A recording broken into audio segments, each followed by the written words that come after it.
Hello everyone. Iron man తో Tony Stark super hero అయ్యాడు. The incredible Hulk లో Bruce banner are Hulk ని మనం చూసాం. ఇప్పుడు మన మార్వెల్ జర్నీ మళ్ళీ తిరిగి టోనీ స్టార్క్ దగ్గరికి వస్తుంది.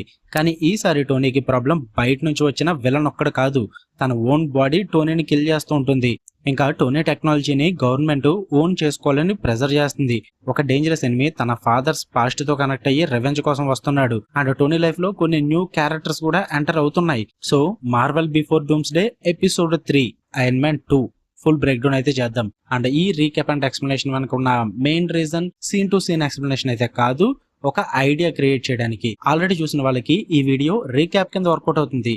లేదు అసలు చూడని వాళ్ళకి ఈ ఎక్స్ప్లెనేషన్ వచ్చేసి మీకు సింపుల్ గా మెయిన్ స్టోరీ ఏంటన్నా తెలుసుకోవడానికి ఉపయోగపడుతుంది. అంతే, మీకైతే full movie scene to scene explanation అయితే ఉండదు. బేసిక్ అండ్ మెయిన్ పాయింట్స్ మాత్రమే ఈ వీడియోలో డిస్కస్ చేయడం అయితే జరుగుద్ది. అండ్ అలాగే లాస్ట్ లో మీకు MCU connections and also doomsday connections కూడా ఎక్స్ప్లెయిన్ చేయడం అయితే జరుగుద్ది. ఇక లేట్ చేయకుండా ఫుల్ వీడియోలోకి వెళ్ళిపోదాం. Iron Man first movie ending లో టోనీ స్టార్క్ వరల్డ్ ముందు ఐ యామ్ ఐరన్ మ్యాన్ అని రివీల్ చేశాడు. ఆ రివీల్ తర్వాత 6 months పాస్ అయ్యాయి. ఇప్పుడు Tony Stark superstar Iron Man suit ని యూజ్ చేస్తూ డిఫరెంట్ కంట్రీస్ మధ్య కాన్ఫ్లిక్ట్స్ ని ప్రివెంట్ చేస్తూ వరల్డ్ పీస్ కోసం వర్క్ చేస్తున్నాడు. అండ్ తన ఫాదర్ హోవర్డ్ స్టార్క్ డ్రీమ్ ని కంటిన్యూ చేయడానికి స్టార్క్ ఎక్స్పోని మళ్ళీ ఓపెన్ చేస్తాడు. హోవర్డ్ స్టార్క్ ఒరిజినల్లీ క్రియేట్ చేసిన ఫ్యూచర్ టెక్నాలజీ షోకేస్ ఈవెంట్ ఇది. టోనీ స్టేజ్ మీద మ్యాసివ్ షోతో ఎక్స్పోని లాంచ్ చేస్తాడు. కానీ టోనీ లైఫ్ బయట నుంచి పర్ఫెక్ట్ గా కనిపించిన inside something is seriously wrong. Tony chest లో ఉన్న ఆర్క్ రియాక్టర్ ఐరన్ మ్యాన్ గా సర్వైవ్ అవ్వడానికి అండ్ సూట్ ని పవర్ చేయడానికి ఎసెన్షియల్. కానీ ఆ రియాక్టర్ లో యూజ్ చేస్తున్న పలాడియం టోనీ బ్లడ్ ని పాయిజన్ చేస్తుంది. బ్లడ్ టాక్సిసిటీ పెరిగిపోతుంది. టోనీకి టైం లిమిటెడ్ అని తెలుస్తుంది. జార్విస్ తో డిఫరెంట్ ఎలిమెంట్స్ టెస్ట్ చేస్తాడు. కానీ పలాడియం కి సూటబుల్ రీప్లేస్మెంట్ దొరకదు. ప్రాబ్లం ఏంటంటే టోనీని అలైవ్ గా ఉంచుతున్న డివైజే టోనీని స్లోలీ కిల్ చేస్తుంది. టోనీ ఈ ట్రూత్ పెప్పర్ కి చెప్పడు. ఇన్స్టెడ్ నార్మల్ గా బిహేవ్ చేస్తున్నట్టు యాక్ట్ చేస్తాడు. But actually Tony knows he may not have much time left అని. Meanwhile US government Tony Stark టెక్నాలజీని మిలిటరీకి హ్యాండ్ ఓవర్ చేయమని డిమాండ్ చేస్తుంది. సెనెట్ ఆర్మీడ్ సర్వీసెస్ కమిటీలో టోనీని క్వశ్చన్ చేస్తారు. అమెరికాకి ఐరన్ మ్యాన్ టెక్నాలజీ కావాలి. Tony answer no. Tony argument simple. Iron Man technology తన పర్సనల్ ఇన్వెన్షన్. గవర్నమెంట్ హ్యాండ్స్ లో పడితే రాంగ్ పీపుల్ యూజ్ చేయగలరు. సెనేటర్ స్టర్న్ అయితే ప్రెజర్ చేస్తాడు. టోనీ మాత్రం తన యూజువల్ స్టైల్లో గవర్నమెంట్ ని పబ్లిక్లీ ఎంబారస్ చేస్తాడు. అండ్ అక్కడే rival weapons manufacturer Justin hammer introduce అవుతాడు. హ్యామర్ ఇండస్ట్రీస్ స్టార్క్ ఇండస్ట్రీస్ కి డైరెక్ట్ కాంపిటేటర్. కానీ హ్యామర్ కి బిగ్గెస్ట్ ప్రాబ్లం టోనీ స్టార్కే. టోనీని బీట్ చేయాలంటే ఐరన్ మ్యాన్ టెక్నాలజీని రీక్రియేట్ చేయాలి. ఇదిలా ఉండగా రష్యాలో ఇవాన్ వాంకో తన ఫాదర్ యాంటోన్ వాంకో టోనీ స్టార్క్ ని టీవీలో చూస్తాడు. యాంటోన్ వాంకో వన్స్ హోవర్డ్ స్టార్క్ తో కలిసి ఆర్క్ రియాక్టర్ టెక్నాలజీ మీద వర్క్ చేసిన సైంటిస్ట్. కానీ హోవర్డ్ అండ్ యాంటోన్ మధ్య ప్రాబ్లమ్స్ వచ్చాయి. యాంటోన్ రష్యాకి డిపోర్ట్ అయ్యాడు. ఇవాన్ కి తన ఫాదర్ చెప్పిన స్టోరీ ఒకటే గుర్తుంది. స్టార్క్ ఫ్యామిలీ వల్ల తన ఫ్యామిలీ డిస్ట్రాయ్ అయ్యింది. సో ఇవాన్ రివెంజ్ కోసం ప్రిపేర్ అవుతాడు. తన ఫాదర్ ఓల్డ్ టెక్నాలజీ యూజ్ చేసి మినీ ఆర్క్ రియాక్టర్ బిల్డ్ చేస్తాడు. అండ్ దానికి అటాచ్ చేసిన ఎలక్ట్రికల్ విప్స్ తో టోనీ స్టార్క్ ని కిల్ చేయాలని ప్లాన్ చేస్తాడు. ఇక్కడే మనం మొనాకో అటాక్ చూస్తాం. టోనీ మొనాకోకి వెళ్తాడు. అక్కడ మొనాకో గ్రాండ్ ప్రిక్స్ ఈవెంట్ లో టోనీ సడన్ గా ఒక క్రేజీ డిసిషన్ తీసుకుంటాడు. He decides to race. Tony race track లో కార్ డ్రైవ్ చేస్తున్నప్పుడు ఇవాన్ వాంకో ఎంటర్ అవుతాడు. Arc reactor powered electric whips తో టోనీ కార్ ని అటాక్ చేస్తాడు. కారు ఆల్మోస్ట్ పీసెస్ అయిపోతుంది. టోనీ ఇమీడియట్లీ డేంజర్ ని రిలీజ్ చేస్తాడు. పెప్పర్ అండ్ హ్యాపీ సూట్ ని టోనీ దగ్గర తీసుకొస్తారు. టోనీ సూట్ కేసులో ఉండే మార్క్ వి ఆర్మర్ ని యాక్టివేట్ చేస్తాడు. అండ్ రేస్ ట్రాక్ మధ్యలో Iron Man versus Whiplash. Tony finally Ivan ని డిఫెక్ట్ చేస్తాడు. పోలీస్ ఇవాన్ ని అరెస్ట్ చేస్తారు. కానీ టోనీకి ఒక షాక్. ఇవాన్ టెక్నాలజీ తన ఆర్క్ రియాక్టర్ టెక్నాలజీతో డేంజరస్లీ సిమిలర్ గా ఉంది. టోనీ ప్రిజన్ లో ఇవాన్ ని మీట్ అవుతాడు. అక్కడ ఇవాన్ ఇంపార్టెంట్ ట్రూత్ చెప్తాడు. His father worked with Howard Stark అని. అండ్ ఇవాన్ కి టోనీస్ టెక్నాలజీ సీక్రెట్స్ గురించి నాలెడ్జ్ ఉంది. ఎస్పెషల్లీ టోనీ చెస్ట్ లో ఉన్న పలాడియం ప్రాబ్లం కూడా ఇవాన్ కి తెలుసు. టోనీకి అప్పుడు అర్థమవుతుంది ఇవాన్ ర్యాండమ్ విలన్ కాదు, వాళ్ళ ఫాదర్ యొక్క పాస్ట్ కి కనెక్ట్ అయిందని అర్థమవుతుంది. మీన్ వైల్ ఇవాన్ ప్రిజన్ లో ఉండడం జస్టిన్ హ్యామర్ కి ఆపర్చునిటీ లా కనిపిస్తుంది. హ్యామర్ ఇవాన్ ని సీక్రెట్లీ ప్రిజన్ నుంచి ఎస్కేప్ చేయిస్తాడు. And Ivan Vanko plus Justin Hammer team up అవుతారు. అండ్ అలాగే టోనీ హెల్త్ కూడా బాగా పాడవుతుంది. బ్లడ్ టాక్సిసిటీ పెరిగిపోతుంది. తన కండిషన్ ని పెప్పర్ కి చెప్పకుండా Tony Stark Industries CEO position నుంచి పెప్పర్ పాట్స్ ని అపాయింట్ చేస్తాడు. అండ్ తన పర్సనల్ అసిస్టెంట్ పొజిషన్ లో నటాలియా రష్మన్ అనే న్యూ ఉమెన్ ని హైర్ చేస్తాడు. టోనీకి తెలియదు Natalie actually SHIELD agent Natasha Romanoff. She under cover. తన మిషన్ ఒకటే, టోనీ స్టార్క్ ని అబ్జర్వ్ చేయడం. ఇప్పుడు మన ఎంసీయూలో ఫ్యూచర్ అవెంజర్స్ లో మేజర్ క్యారెక్టర్ అయ్యే Black Widow first time properly enter అవుతుంది. తనే నటాలియా. అండ్ అలాగే టోనీకి తన కండిషన్ సీరియస్ అని తెలుసు. సో తన బర్త్డే పార్టీ అరేంజ్ చేస్తాడు. కానీ పార్టీలో Tony completely out of control అవుతాడు. ఐరన్ మ్యాన్ సూట్ వేసుకుని డ్రంక్ స్టేట్ లో పార్టీ మధ్యలో ఫ్లై చేస్తాడు. గెస్ట్స్ డేంజర్ లో పడతారు. రోడీకి టోనీ బిహేవియర్ అస్సలు నచ్చదు. టోనీని స్టాప్ చేయడానికి రోడీ తన మార్క్ 2 ఆర్మర్ ని వియర్ చేస్తాడు. And Tony Stark versus Rhodey 2 suits fight చేస్తాయి.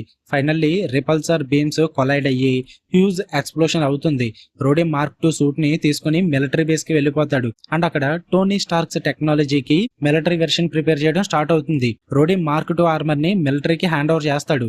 జస్టిన్ హ్యామర్ కి ఛాన్స్ దొరుకుతుంది. మిలిటరీ రిక్వెస్ట్ తో హ్యామర్ ఆ సూట్ కి వెపన్స్ యాడ్ చేయడానికి ట్రై చేస్తాడు. మీన్ వైల్ ఇవాన్ వ్యాంకో కూడా హ్యామర్ తో వర్క్ చేస్తున్నాడు. హ్యామర్ అనుకుంటాడు Ivan Iron Man level technology create చేస్తాడని. కానీ ఇవాన్ కి ఓన్ ఎజెండా ఉంది. టోనీ స్టార్క్ ని డిస్ట్రాయ్ చెయ్యాలి. Tony health almost critical stage కి వచ్చేస్తుంది. అప్పుడు నిక్ ఫ్యూరీ టోనీని అప్రోచ్ చేస్తాడు. అండ్ టోనీకి ఒక big revelation. Natalia Rushman ordinary assistant అయితే కాదు. She Natasha Romanoff, Black Widow. Fury టోనీకి ఎక్స్ప్లెయిన్ చేస్తాడు. SHIELD already Tony situation monitor చేస్తుంది. అండ్ హోవార్డ్ స్టార్క్ గురించి కూడా ఇంపార్టెంట్ ఇన్ఫర్మేషన్ రివీల్ చేస్తాడు. హోవార్డ్ స్టార్క్ అండ్ షీల్డ్ మధ్య కనెక్షన్ ఉంది. ఫ్యూరీ టోనీకి హోవార్డ్ ఓల్డ్ మెటీరియల్స్ కూడా ఇస్తాడు. Among them 1974 Stark Expo model. Tony ఆ మోడల్ ని అబ్జర్వ్ చేస్తూ ఒక స్ట్రేంజ్ ప్యాటర్న్ ని నోటీస్ చేస్తాడు. టోనీకి సడన్లీ ఒక రియలైజేషన్ వస్తుంది. హోవార్డ్ స్టార్క్ ఎక్స్పో డిజైన్ లో pavilions and structures arrangement actually ఒక ఆటమిక్ స్ట్రక్చర్ డయాగ్రామ్ లాగా వర్క్ చేస్తుంది. టోనీ జార్విష్ హెల్ప్ తో ఆ ప్యాటర్న్ ని అనలైజ్ చేస్తాడు. And finally Tony discovers a theoretical new element. Problem ఏంటంటే Howard already try to create it, కానీ టెక్నాలజీ అవైలబుల్ లేక కంప్లీట్ చేయలేకపోయాడు. టోనీ ఇప్పుడు హోవార్డ్ యొక్క రీసెర్చ్ ని కంటిన్యూ చేస్తాడు. అండ్ ఫైనల్లీ న్యూ ఎలిమెంట్ ని సక్సెస్ఫుల్లీ క్రియేట్ చేస్తాడు. Tony old palladium arc reactor ని రిమూవ్ చేసి న్యూ ఎలిమెంట్ తో రియాక్టర్ క్రియేట్ చేస్తాడు. ఇది new element Tony body poisoning problem ని సాల్వ్ చేస్తుంది. టోనీ తిరిగి అలైవ్ గా ఫీల్ అవుతాడు. And now Iron Man is stronger than before అని చెప్పొచ్చు. Meanwhile Justin Hammer Stark ఎక్స్పోలో హ్యూజ్ ప్రెజెంటేషన్ ప్రిపేర్ చేస్తాడు. ఇవాన్ వ్యాంకో యాక్చువల్లీ హ్యామర్ కోసం ఐరన్ మ్యాన్ సూట్ క్రియేట్ చేయడం స్టార్ట్ చేయలేదు. ఇన్స్టెడ్ రిమోట్ కంట్రోల్ తో ఆర్మర్డ్ అయి ఉన్న డ్రోన్స్ ని డెవలప్ చేస్తాడు. హ్యామర్ కి అవి పర్ఫెక్ట్ వెపన్స్ లాగా అనిపిస్తాయి. అండ్ రోడీకి మిలిటరీ అప్గ్రేడెడ్ ఆర్మర్ ఇస్తారు. అదే War Machine. Stark Expo final presentation కి హ్యామర్ డ్రోన్స్ ని షోకేస్ చేయడానికి రెడీ అవుతాడు. బట్ ఇవాన్ కి అనదర్ ప్లాన్ అయితే ఉంటుంది. స్టార్క్ ఎక్స్పోలో హ్యామర్ డ్రోన్స్ లాంచ్ చేస్తాడు. వార్ మిషన్ కూడా రెడీ. టోనీకి సంథింగ్ రాంగ్ అని అనిపిస్తుంది. Suddenly Ivan Vanko remote control take over చేస్తాడు. అన్ని drones and even Rhodey's War Machine armour కూడా ఇవాన్ కంట్రోల్ లోకి వెళ్ళిపోతాయి. అండ్ నౌ టోనీ తన ఓన్ టెక్నాలజీతోనే ఫైట్ చేయాలి. టోనీ ఐరన్ మ్యాన్ ఆర్మర్ లో ఎంటర్ అవుతాడు. వార్ మిషన్ కూడా ఎనిమిగా మారిపోతుంది. Meanwhile Black Widow Hammer Industries system లోకి ఎంటర్ అవుతుంది. తను ఇవాన్స్ నెట్వర్క్ మొత్తాన్ని కూడా హ్యాక్ చేస్తుంది. అండ్ ఫైనల్లీ రోడీ ఆర్మర్ మీద కంట్రోల్ మళ్ళీ రోడీకి వస్తుంది. Now Iron Man plus War Machine first time ఇద్దరు అఫీషియల్ గా టీమ్ అప్ అయ్యి డ్రోన్స్ ని డిస్ట్రాయ్ చేస్తారు. డ్రోన్స్ డిస్ట్రాయ్ అయ్యాక Ivan Vanko himself powerful armour తో ఫైనల్ ఫైట్ కి వస్తాడు. టోనీ అండ్ రోడీ కలిసి వాంకోని ఫైట్ చేస్తారు. వాంకో ఆర్మర్ పవర్ఫుల్, కానీ టోనీ అండ్ రోడీ టీం వర్క్ తో ఫైనల్లీ అడ్వాంటేజ్ తీసుకుంటారు. వాళ్ళిద్దరూ కలిపి రిపల్సర్స్ ఒకే టైంలో ఫైర్ చేసి ఫ్యూజ్ ఎక్స్ప్లోషన్ క్రియేట్ చేస్తారు.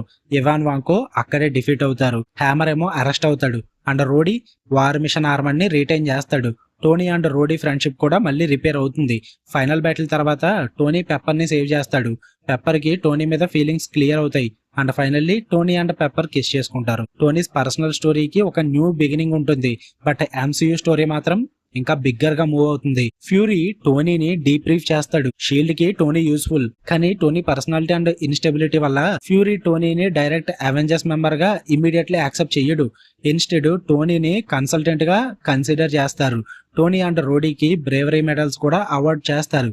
అండ్ ఇంపార్టెంట్లీ టోనీ ఇప్పుడు క్లియర్ గా అండర్స్టాండ్ చేస్తాడు, he is not the only super hero in this world అని. హల్క్ ఆల్రెడీ ఎగ్జిస్ట్ అయి ఉన్నాడు. Shield is watching these enhanced individuals. And అలాగే Avengers initiative slowly coming together. And ఇప్పుడు post credit scene వస్తుంది. Don't stop the video before the credits finish అని చెప్తా, ఎందుకంటే Iron Man 2 post credit scene మన next మూవీకి direct connection. SHIELD agent Phil New Mexico desert కి arrive అవుతాడు. అక్కడ ఒక హ్యూజ్ క్రేటర్ ఫిల్ ఫోన్ లో ఫ్యూరీతో మాట్లాడుతూ ఒక స్ట్రేంజ్ ఆబ్జెక్ట్ ని చూస్తాడు.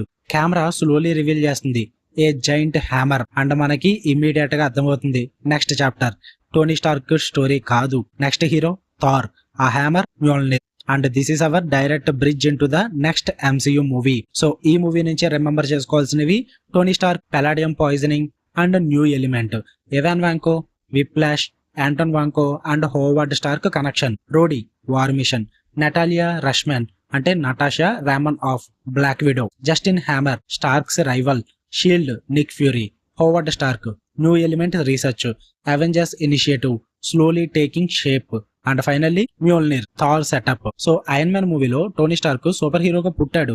ద ఇంక్రెడిబుల్ హల్క్ లో బ్రూస్ బ్యానర్ ని మనం మీట్ అయ్యాం. ఇప్పుడు ఐరన్ మ్యాన్ 2 లో టోనీకి తన ఓన్ మొరాలిటీతో ఫైట్ జరిగింది. ఎవాన్ వాంకో ఫామ్ లో తన ఫాదర్స్ పాస్ట్ రిటర్న్ అయ్యింది. రోడీ వార్ మిషన్ అయ్యాడు. నటాషా MCUలోకి ఎంటర్ అయ్యింది. And Nick fury Avengers initiative ని ఇంకా 1 స్టెప్ ఫార్వర్డ్ తీసుకెళ్లాడు. కానీ మన మార్వెల్ జర్నీ ఇప్పుడు ఎర్త్ లో ఉన్న హీరోస్ నుంచి గాడ్స్ అండ్ మైథాలజీ సైడ్ కి మూవ్ అవ్వబోతుంది. బికాజ్ న్యూ మెక్సికో డిజర్ట్ లో ఒక మిస్టీరియస్ హ్యామర్ అయితే దొరికింది. అండ్ ఆ హ్యామర్ ఎవరిది? అదే Thor. So Marvel before Doomsday episode 4 next stop Thor 2011 movie. 1 movie at a time, 1 story at a time, all the way to Doomsday. మీకు కనుక video నచ్చితే ఖచ్చితంగా లైక్ చేసి ఈ రీక్యాప్ అండ్ ఎక్స్ప్లెనేషన్ ఛానల్ అయితే ఖచ్చితంగా సబ్స్క్రైబ్ చేసుకోండి. మీ ఒపీనియన్స్ కూడా కామెంట్ చేయండి. నెక్స్ట్ థార్ మూవీతో మళ్ళీ మీ ముందుకు వస్తాను. అంతవరకు సెలవు. See you in the next video. Love you all. By.